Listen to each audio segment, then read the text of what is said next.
kerja tipes saja. Ya hari ini aku ingin ngomongin soal kerja, terutama kerja di Jerman ya. Mungkin yang pernah kamu rasain juga kalau pas pulang ke Indonesia, orang-orang sekitar kita tuh ngira kita tuh kerja di Jerman dan pasti banyak uang. Ya, ya apakah Itu benar. apakah itu benar? Maksudnya kerja di Jerman pasti kaya gitu. Sekarang kita ngomonginnya mungkin pertama tentang gaji di Jerman nih. Yang setahu aku ya, maksudnya setahu aku teh ya gaji rata-rata di Jerman itu adalah sekitar 2.675 lah. Rata-rata untuk semua pekerjaan. Ya di rata-rata pokoknya. Di rata-ratanya itu adalah 2.600-an gitu. Dan neto jadi bersih itu 2.600-an gitu. Berapa ya kalau dirupiahinnya? Bersih 2.600 ya. Bersihnya itu 2.600. Wow. Lumayan juga ya. Ya 2.600 kali sekarang euro berapa? Katakanlah 15.000. 17 sekarang. 17.000. Susah ngitungnya tuh. 34 juta, 40-an lah kali ya. Katakanlah 40 jutaan ya gitu ya. Ya kelihatannya memang besar mungkin ya. Ya buat sekarang kita. Terus yang aku tahu tuh gaji yang paling atas itu sekarang tuh di kisaran, tapi bruto yang aku tahu sih, misalnya penghasilan kotor ya itu chef arts apa ya, chef arts tuh kepala dokter. Kepala rumah sakit ya. Kalau di Indonesia mungkin kepala rumah sakit ya. Bukan over arts itu mah. Nah, kalau over arts kepala dokter itu. over arts itu dokter dan di atasnya dokter. Oke. Ini gimana ya? Fisiknya susah ya. Atasannya mungkin supervisor enggak ya? Bisa jadi. Pokoknya yang mungkin pokoknya atasannya dokter itu kan ada dokter biasa. Terus nanti ada bosnya dokter itu. Nah, itu namanya over arts. Oh, jadi itu bosnya. Jadi bosnya, terus bosnya di atas over arts itu chef arts. Nah, itu sekitar bisa sampai 200 ribuan lah euro gitu. Per tahun Itu per tahun ya, kira kurang lebih berapa ya per tahun tuh, jadi sekitar 3,5 miliar mungkin ya kalau dikaliin kurs sekarang ya. Terus yang paling kecil itu salah satu diantaranya adalah tukang cukur, Küchenhilfe, apa itu yang ngebantu-bantu di restoran yang biasanya yang bersih-bersih. Küchenhilfe als Küchenhilfe allgemein, misalnya kayaknya sih ya. Sebagai pekerjaan bukan as name job maksudnya. Bukan kayaknya. Jadi pekerjaan penuh gitu itu sekitar ya kayak tukang cukur, Küchenhilfe atau pembantu yang bantu-bantu di dapur asisten mungkin. Asisten koki juga termasuk salah satunya yang diantaranya yang pekerjaannya di gajinya rendah gitu. Terus yang lainnya itu ada beberapa lagi yang lupa gitu. Sekitaran range-nya tuh antara 20.000 sampai 28 lah paling tingginya, 28.000 per tahun bruto lagi. Nggak salah bruto gitu. Gaji kotornya 30.000 per tahun. Iya sekitaran segituan. Ya mungkin kalau dilihatnya kita ngambil rata-ratanya aja ya, mungkin rata-rata gajinya kita lihat lah yang tadi 2.600 atau kita rupiahkan nih. Walaupun aku nggak ingin sih merupiahkan itu karena susah. Ya nanti akan kita bandingkan ya. Pertama kita ambil aja tengahnya itu 2.600-an lah katakanlah. Pasir aja 2.500. Boleh lah. Buat Neng mah apa sih yang enggak. supaya lebih gampang hitungnya Iya, gitu. boleh. Ya 2.500-an aja lah ya. Tapi resminya segitu ya, 2.675 euro Oke. per bulan bersih. Nah, karena itu kan udah dipotong pajak. Mungkin di kotornya itu penghasilan kotornya 3.000-an, 3.000 atau Nah, 4.000 ya? udah lebih dari 4.000. Kalau 4.000 di misalnya atas lah. bersihnya itu 2.600, bisa jadi lebih dari Nah, 4.000. lebih dari di atas 4.000. Nah, yang mungkin yang banyak orang di Indonesia nggak tahu adalah pajak di sini itu sangat besar. Berapa sih? Iya. Kok nggak salah? Jadi sistem pajak di sini itu ada ininya, ada tingkatan, bukan tingkatannya, ada klasifikasinya. Ada klasifikasinya. Jadi ada 4 nih, Ya, 5 oke. 5 klasifikasi. Jadi klasifikasi kelas 1, kelas 2, kelas 3, 4 dan 5. Kalau nggak lulus? Udah. Ngulang. Ya, jadi ada kelasnya gitu. Nah, yang kalau sepengetahuan aku, sesering dengarnya aku, yang paling banyak dipotong itu adalah kelas 1. Oh, jadi yang paling banyak potongannya kelas 1. Ya, yang paling banyak diambilnya itu kelas 1. Tapi kalau misalnya kalau kita ngambil kurang lebihnya deh, berapa sih potongan pajak di sini tuh? Kamu kan udah lama kerja di sini. Aku bisa ceritanya dari aku aja ya. Misalnya aku di kelas 1. Pajaknya di kelas 1. Sekarang potongan aku itu hanya untuk pajak nasional aja. Itu potongan aku di 700 nih, tuh. Ini kisaran sih gitu berarti ya. Potongannya tuh dari gaji kotornya itu bisa dipotong itu untuk pajak 700 euroan. 700 ya. Sekitar berapa persen? 30-an? 700 atau 200 ya, aku lupa deh. Masa? Yang jelas soalnya jadi gini, kalau di sini tuh banyak jadi yang dipotongnya itu di tabel apa tuh namanya? Ya, ada tabelnya tersendiri ya, tahu. Jadi kalau kita ngambil rata-ratanya deh, misalnya katakanlah misalnya biasanya sih berapa puluh persen misalnya. Yang sedengar aku masih 30% kalau nggak salah kan si potongannya. Walaupun ya tergantung kan. Aku nggak tahu ya. Yang aku dengar sih 30% ya kurang lebih. Ya walaupun ya itu kan tergantung lagi kan, tergantung kelas pajak yang mana, tergantung apa kerjanya di mana dan lain-lainnya kan. Maksudnya ada syarat-syarat lain yang bisa mempengaruhi itu, tapi kurang lebih kalau nggak salah 30%. Nah, itu yang mungkin yang kebanyakan orang di Indo nggak tahu, masuknya adalah ke gaji yang terlalu terlihat wah gitu.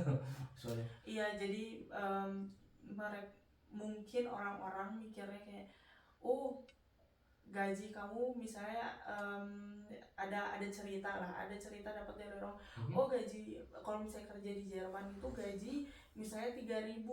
Nah, si 3.000 ini tuh mereka belum tahu sistem bruto dan neto kan, gaji kotor dan gaji bersih.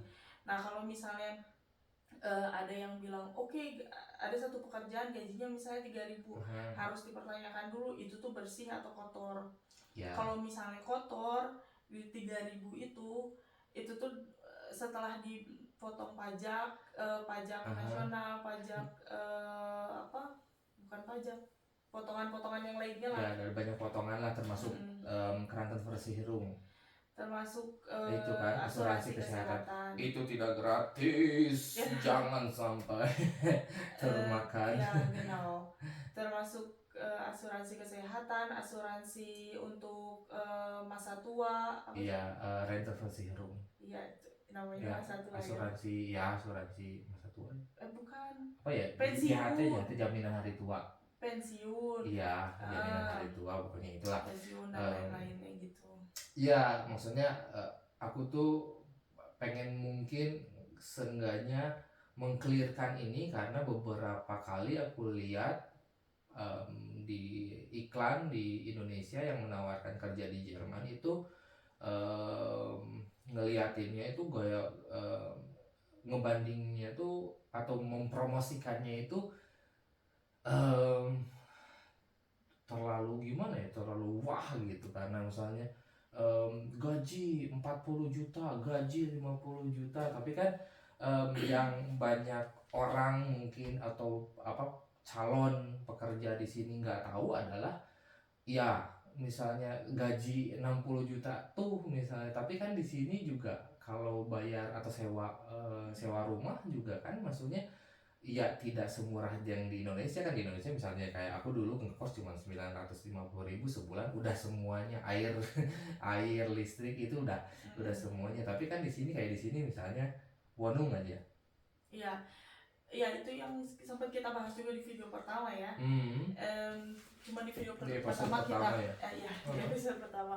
Cuma di episode pertama kan kita tidak membahas secara gamblang ya, secara detail. Iya, jadi sebenarnya dimanapun kita berada itu kan sama sistemnya samanya aja kan, sistemnya sama aja. Kalau misalnya kamu sekarang gaji katakan 10 juta di Indonesia, otomatis kan kamu menghitungnya, oh pengeluaran kamu dalam sebulan itu apa aja dan berapa jumlahnya, totalnya berapa. Sama pun dengan di sini gitu. Katakanlah iya memang kalau misalnya kamu ke rupiah, kalau misalnya gaji di sini kamu ke rupiah kan iya itu memang besar ya. Dan itu akan berfungsi kalau misalnya kamu memang diam di Indonesia gitu. Jadi kamu misalnya katakanlah kerja di sini tapi tinggal di Indonesia gitu, itu baru berfungsi gitu dan kamu bisa benar kaya ya. Tapi kalau di sini tetap aja sistemnya sama kayak di Indonesia. Kamu kayak gaji 10 juta kayak tadi aku bilang, dengan pengeluaran kamu setiap bulan, misalnya kamu kayak pas waktu ngekos apa segala macamnya, makan dan lain-lain gitu, paling sisanya berapa sih gitu kan untuk hidup gitu. Sama pun di sini, kalau misalnya kamu katakan gaji 2.000, terus kamu harus bayar wonu, harus bayar rumah. Kita biar ada bayangan, misalnya wonung aja buat yang misalnya yang para jomblo atau single. Oke, sepengalaman aku aja ya, aku ceritanya sepengalaman aku. Aku dulu sempat tinggal di satu ruang apartemen. Satu ruang apartemen itu artinya kamu cuma punya satu ruangan, ada dapur kecil dan ada kamar mandi. Sudah selesai. Jadi kamu tidur di situ, ruang tamu di situ, segala macam di situ. Itu dulu kita berdua mengeluarkan itu tahun 2015. Satu bulannya itu sewanya 650 euro.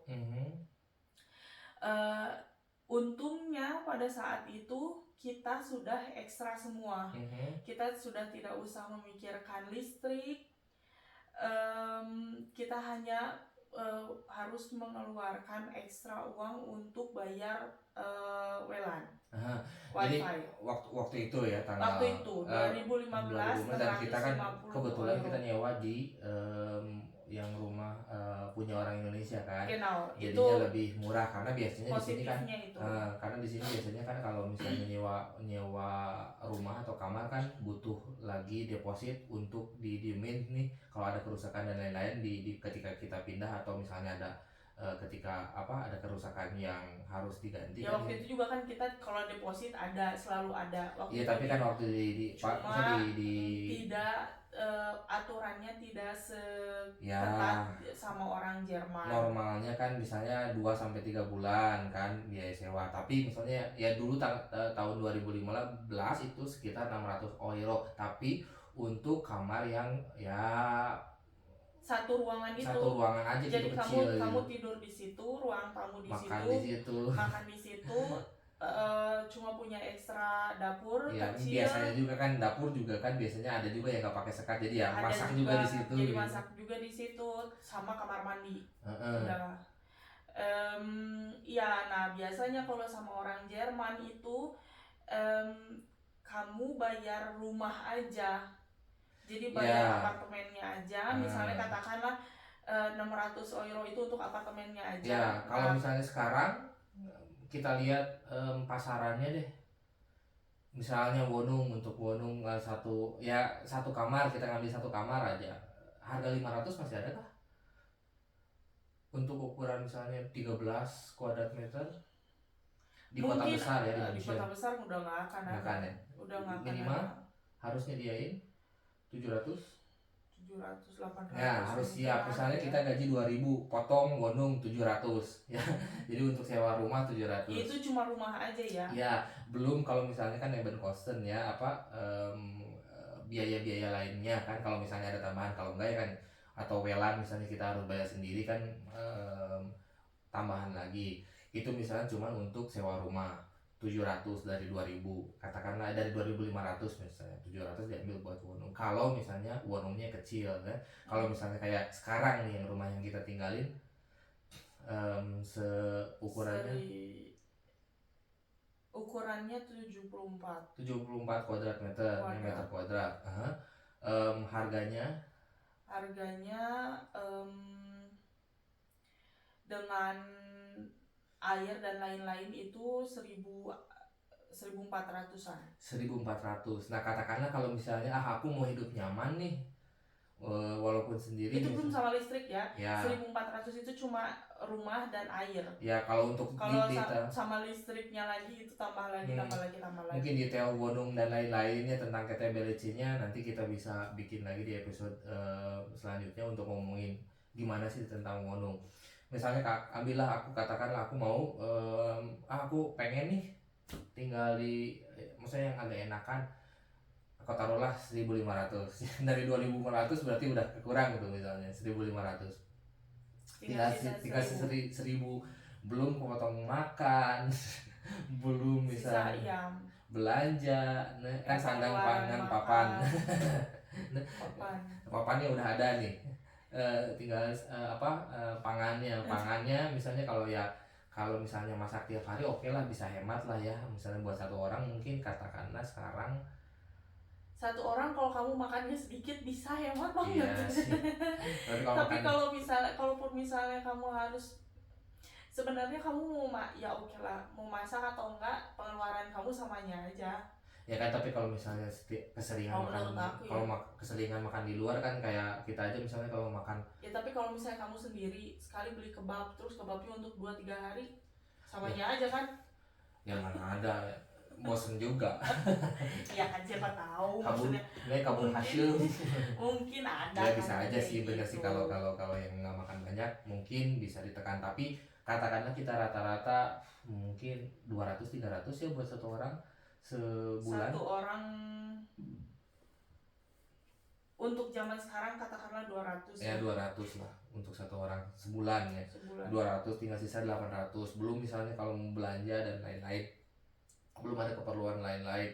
Terus misalnya kalau mau nabung kan ya katakanlah misalnya nabung ya 500 euro lah untuk misalnya mau liburan atau apa kan ya.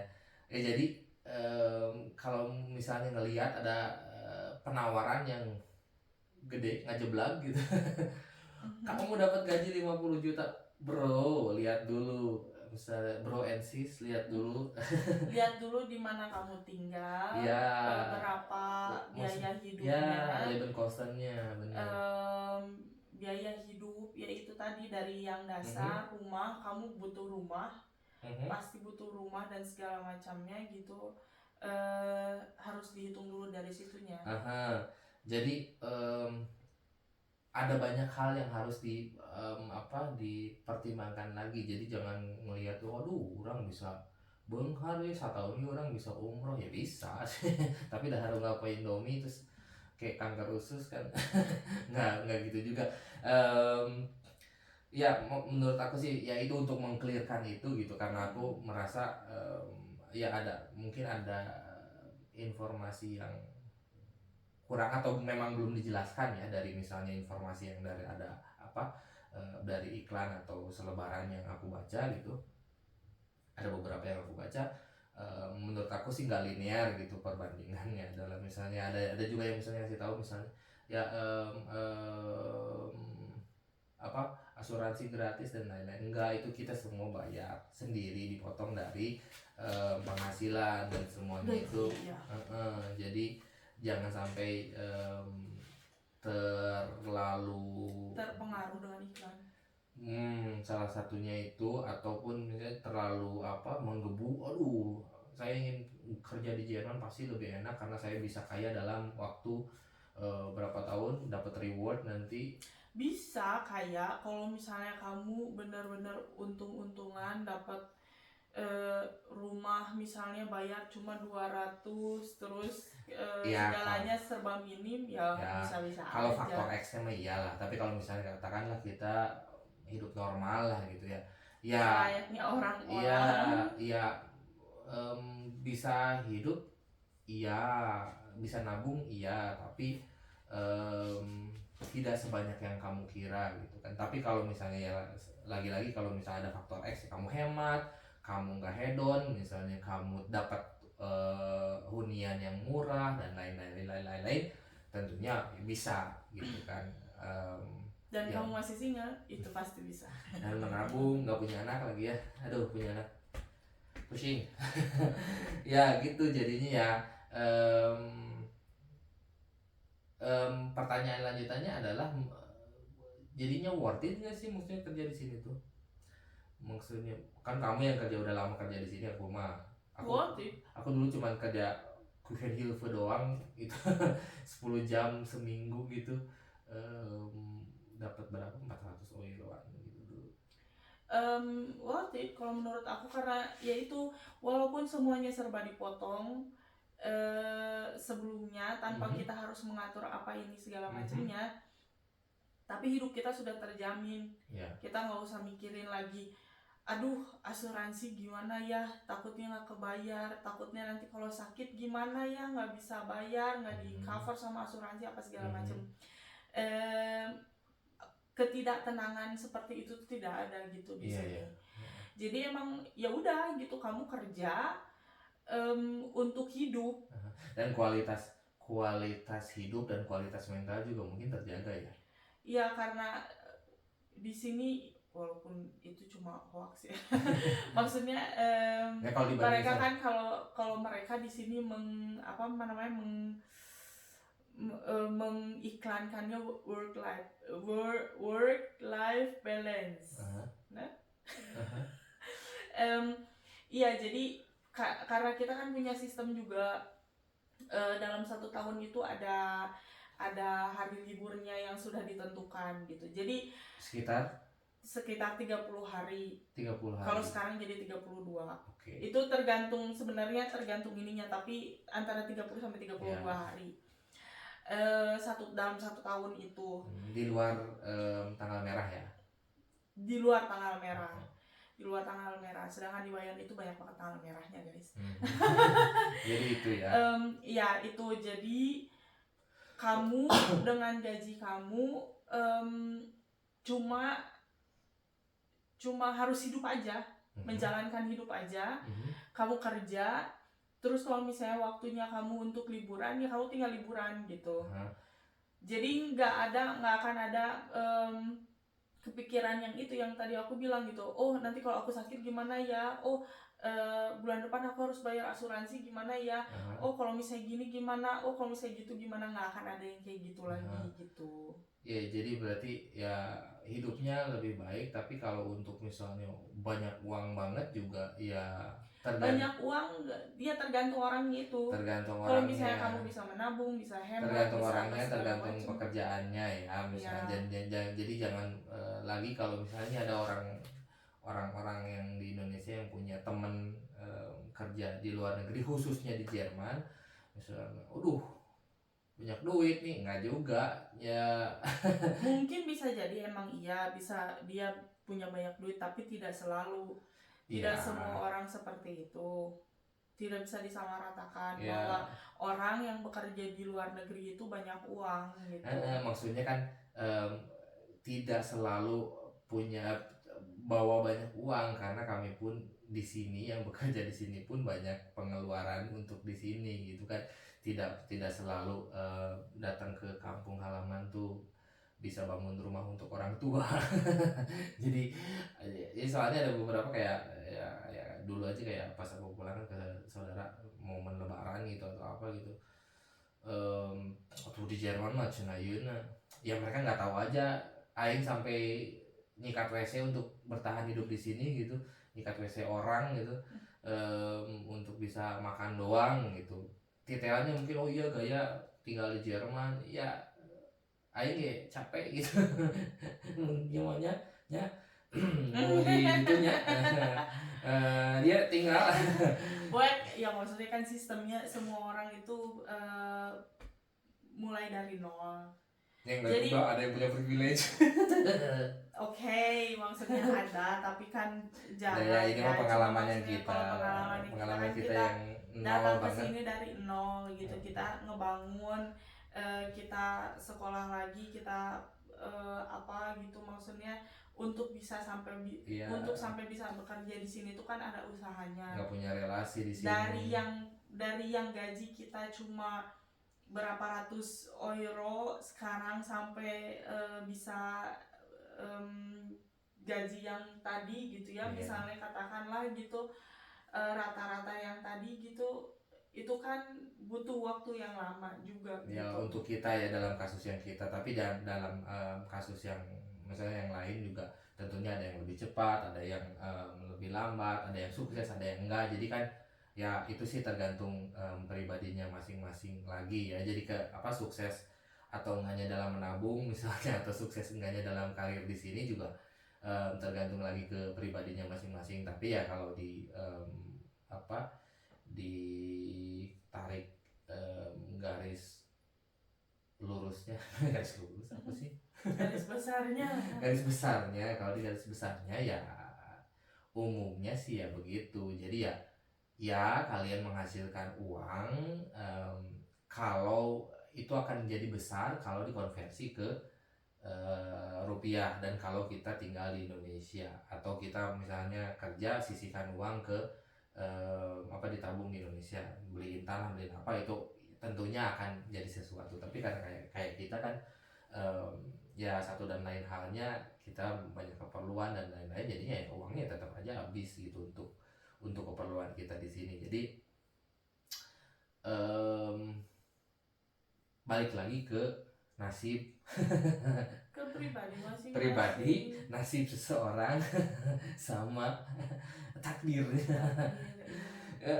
Terus kalau misalnya kita lihat ya kan tadi udah kita ngomongin apa ya soal gajinya gitu kan rata-rata gimana, dan mudah-mudahan sih jelas ya, maksudnya tidak terlalu berharap besar gitu. Peluang ke sana untuk apa mendapatkan misalnya untuk kita lah, salah satunya kayak kita gitu, untuk mendapatkan peluang hidup yang lebih baik itu terbuka sangat besar dan sangat kita masih menganjurin aja ya. Kita kalau aku pribadi menganjurkan juga sih, karena kualitas hidupnya memang jadi jauh lebih baik menurut aku yang aku rasakan. Nah sekarang kalau misalnya kita ngomongin lanjutnya ke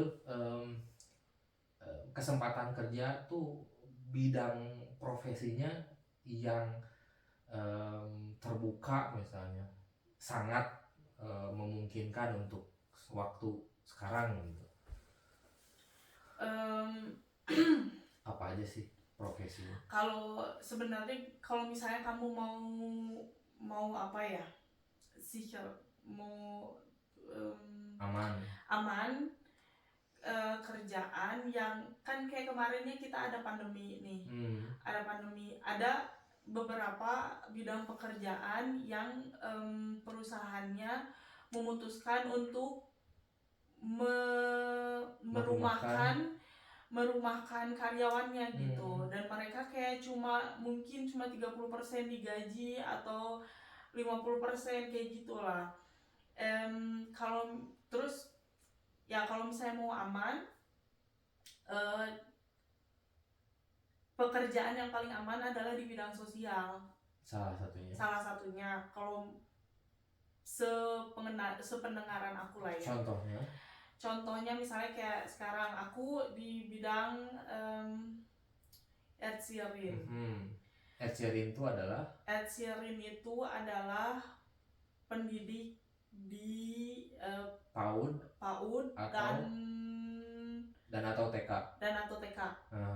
Kalau di kita kan disebutnya guru TK ya, guru TK atau guru PAUD TK gitu. genau. Genau, itu yang paling siher sih ya, semuanya yang berhubungan dengan sosial dengan manusia. Itu ini aku paling masalah siher. ini agak baru buat aku karena sebelumnya yang aku santer dengar dan aku sempat ini juga, misalnya aku sempat ngalamin karena aku dulu juga ngajar di Indo yang salah satu program pemerintah dari desa pemerintah Jerman dan pemerintah Indonesia. Yang aku dengar adalah di bidang, ya udah lama sih ini mah, udah lama banget, kayak keperawatan dan di bidang perhotelan itu yang banyak banget dicari di sini. Nah, yang aku alamin mah karena kan ini Ausbildung keperawatan atau Ausbildung di bidang perhotelan sebagai apa, Kellner atau apa gitulah. Kellner juga itu salah satu pekerjaan yang gajinya paling sedikit gitu. Jadi tadi namain yang tadi sedikit. Terus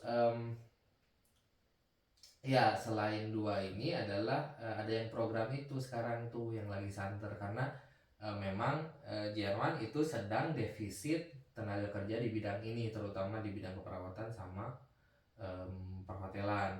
Nah, di bidang keperawatan mereka menjalin kerjasama salah satunya sama Indonesia. Jadi dari pemerintah ke pemerintah, tanpa Ausbildung tenaga perawat yang bersertifikasi di Indonesia itu hanya perlu belajar bahasa Jerman, terus nanti bisa langsung kerja di sini, tapi masa percobaan dulu, misalnya kalau misalnya mereka dibilang oke, dan bisa lanjut gitu tanpa Ausbildung. Dan yang sekarang adalah yang kamu bilang itu Erzieherinnen ya. Erzieherinnen ya. Ya itu dibutuhin banget ya sekarang. Sebenarnya dari dulu, waktu itu juga kan aku sempat bilang di video pertama ya, di episode pertama itu sebenarnya di bidang yang aku kerjakan sekarang itu sebenarnya udah dari zaman dulu, dari awal aku menggeluti bidang ini memang kurang orang, dicari banyak orang. Tapi sekarang baru digaungkan gitulah ya, keluar kan. Kalau dulu kan misalnya di sini aku misalnya ya aku yang awam nggak dengar gitu di Indonesia bahwa sekarang mah udah digaungkan gitu keluar Jerman bahwa kayaknya mungkin dulu cuma orang-orang di luar Jerman atau orang Indonesia lah ya katakan, tahunya kalau misalnya ke Indonesia itu kerjanya di hotel, atau kerjanya di rumah sakit, atau kerjanya di panti jompo misalnya kayak gitu kan. Kalau sekarang mungkin karena mereka mungkin nggak tahu lagi harus cari orang kemana, jadi yaudah kayaknya sebar aja deh ke semua negara gitu. Kalau dulu mesti mengutamakan dulu negara Eropa mungkin, tapi mungkin karena sekarang mereka juga bermasalah, bukan bermasalah sih, misalnya kurang juga tenaga kerjanya yang mau juga bekerja di situ, karena anak-anak muda di sini juga lebih milih TikTokan banyaknya, jadi mereka ngambil dari negara dunia ketiga, salah satunya Indonesia. Yang aku tahu juga banyak dari misalnya Vietnam, Thailand dan negara-negara lain Asia Tenggara lainnya gitu. Untuk mengisi kekosongan tenaga kerja ya di sini, karena ya sekali lagi anak-anak mudanya tidak tertarik dengan bidang pekerjaan itu, karena pertama mungkin tadi ya bidang-bidang pekerjaan ini tuh termasuk bidang-bidang pekerjaan yang sebenarnya vital, tapi gajinya tingkat kepuasan gajinya kurang karena tidak nggak worth it lah, maksudnya nggak worth it emang. Tapi ya kalau menurut aku sih, kalau untuk misalnya orang Indonesia yang mau di sini pekerja, menurut aku sih itu sih justru worth it ya kalau dibandingin sama Indonesia kayak sekarang gitu. Coba kemarin berita Gen Z yang hampir 10 juta Gen Z yang menganggur gitu, karena lapangan kerja di kita nggak bisa menyerap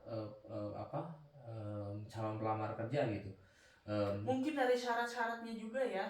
Oh iya, kalau di sini kan nggak ada syarat umur ya salah satunya. Salah satunya Iya, iya sih Iya kan, mungkin nggak iya. nggak pernah dicantumin. Kalau di kita kan pasti ada tuh umur maksimal 25 tahun untuk Ya, fresh ya, graduate kan. ya, Misalnya umur 35 tahun untuk yang berpengalaman maksimal kan.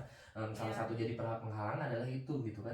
Kalau di ya. sini kan misalnya nggak ada itu. Jadi itu untungnya untuk kerja di sini. Misalnya aku juga banyak dulu pernah ketemu sama orang yang misalnya udah sebetulnya udah berumur banget, misalnya 45 atau bahkan hampir 50 tahun, terus dia mulai Ausbildung baru gitu di bidang yang baru. Dan itu tuh Dan itu juga yang kurang di kita. Jadi kamu bisa sekolah apa aja, tapi kamu nggak bisa kerja apa aja dengan ijazah kamu. STEM ya. Jadi kalau di sini kan jelas ya, Ya. kayak misalnya kamu Ausbildung Erzieher, kamu nanti akan kerja jadi Erzieherin gitu, dan lapangan pekerjaannya ada gitu. Kamu sekolah apa, nanti kerjanya apa, itu ada gitu. Walaupun sekarang yang aku kemarin sempat baca, karena aku juga searching tentang itu, di beberapa bidang Ausbildung itu tidak seketat dulu. Kalau dulu kan Ausbildung ini harus kerjanya ini. Nah kalau sekarang tuh beberapa. Oh, maksudnya ke situ. Iya, ada beberapa yang misalnya kamu udah mau lagi nih kerja di bidang itu, kamu bisa cobain yang lain, terus nanti kamu itu tinggal Weiterbildung lagi. Maksudnya tinggal belajar lagi di bidang yang baru. ada yang nggak harus belajar juga, misalnya Quereinsteiger itu nama begriffnya apa, begriffnya tuh terminologinya adalah Quereinsteiger itu. Jadi queer tuh ngilang lah istilahnya nyeberang jurusan kerja gitu.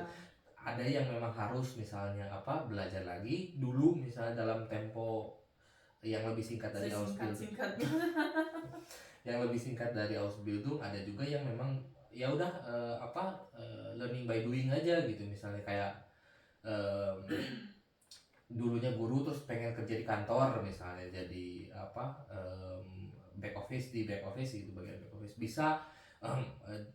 Jadi peluangnya sekarang justru lebih besar gitu untuk orang-orang Indonesia yang ingin bekerja selain di luar bidang yang tadi disebutkan gitu, kayak perawat dan lain-lain yang memang urgent gitu. Terus selain di luar bidang itu juga kan kemungkinan untuk kerja mah sebenarnya ya ada-ada aja ya. Selalu ada. Kalau misalnya kamu memang asal niat aja sih. Iya, apalagi yang kuliah di sini. Kalau misalnya kuliah Ya, di sini, apalagi yang maksudnya kalau misalnya memang kamu sudah merintis di sini, sekolah di sini dari awal, udah itu mah lebih gampang ya. Tapi kalau misalnya yang dari Indonesia misalnya, bosan nih di Indonesia misalnya. Kamu harus tahu dulu aja kamu mau apa, kamu minatnya di mana, mau kerja apa. Tinggal dicari pasti ada. Ya. Jadi terus mereka juga kalau misalnya mereka tahu memang kamu sebenarnya tidak punya keahlian di bidang itu, tapi kamu ada kemauan, pasti mereka akan mempertimbangkan sebelum mereka tidak punya orang untuk bekerja gitu di perusahaannya. Jadi ya memang kesempatan mah pasti ada aja ya. Misalnya saya emang nggak mau jadi perawat, saya nggak mau jadi ini, saya nggak mau jadi misalnya jadi kerja di hotel, saya nggak mau kerja jadi sama anak-anak. Ada kemungkinan yang lain, tinggal dicoba aja ya, keberuntungan dicari aja guys, tinggal dicari terus ya. Pasti ada jalan kalau ada niat. Iya sih, jadi balik lagi ke rumor yang misalnya bahwa ya kerja di Jerman itu bisa bikin kita kayak uang. bisa. Insya Allah. Bisa jika pandai menabung. Ya bisa, itu kesempatan itu terbuka lebar. Dan kalaupun enggak, tapi yang jelas adalah kalau yang menurut aku, sekali lagi yang aku rasakan adalah kualitas hidup meningkat, terutama kalau punya anak gitu. Buat aku kerasa banget sih kalau aku sih di sini. Buat aku itu sangat kerasa, dan kualitas hidup aku pun secara pribadi ya meningkat lah. Bukan meningkat sih, merasa lebih enak aja gitu. Kalau di sini kualitas hidup tuh sama, kita kerja segini, kualitas hidup kita pun segini gitu. Kalau di Indonesia aku Nanti jadi gini. nanti jadi digituin jadi gitu. Eh, kalau di Indonesia Berbanding lurus. Nah, Seberapa kuat kita kerja, seberapa banting tulangnya kita Ya. di sini kerja, hasilnya pun segitu. ya kalau di Berbanding Indonesia lurus. aku masih ngerasain itu kita kerja segini tapi kualitas hidup kita tuh di sinilah gitu, misalnya setengahnya gitu. Di Jadi bawah di bawah di bawah rata-rata. di bawah kerja keras kita untuk kerja gitu. Ini kieu bisa lain. Kalau kamu Aku apa? perempuan atau non biner? Aku di mana? Aku siapa? Aku siapa? Anakku di mana? Ya Allah. Apa tadi? Kalau ya intinya ya dimanapun kamu berada bisa kamu kaya di Indonesia pun, kalau misalnya kamu bisa nabung, kamu dapat penghasilan yang besar, semuanya berbanding lurus itu pasti bisa. Tapi jangan sampai coba deh di ini aja, pemikirannya dibuka aja lebih luas. Tidak jangan berpikir kalau misalnya orang kerja di luar negeri itu otomatis banyak uang gitu aja. Mereka juga sama aja kayak kalian hidup di Indonesia, punya penghasilan segitu, pengeluaran segitu, kami pun di sini begitu. Oke. Begitu. Terima kasih Bu Haji atas tausiahnya.